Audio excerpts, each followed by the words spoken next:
আমরা এক সংবর্ধনা সভার আয়োজন করব, যেখানে নবাগত তরুণ শিল্পীরাও উপস্থিত থাকবেন। সেখানে উপস্থিত প্রত্যেক বরিষ্ঠ এবং বয়োজ্যেষ্ঠ যাত্রা শিল্পী, অভিনেতাকে যাত্রাভিনয় সম্পর্কে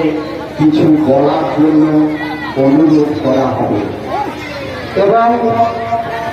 তাদের ওই মূল্যবান কথাগুলিকে আগামী দিনের পথ চলার পাথের উপরে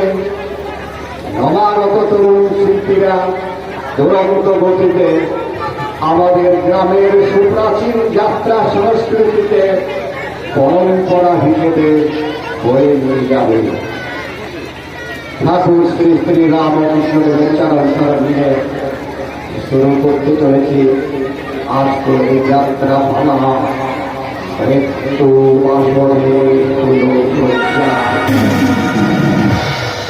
রচনা ডাক্তার তাপস কুমার,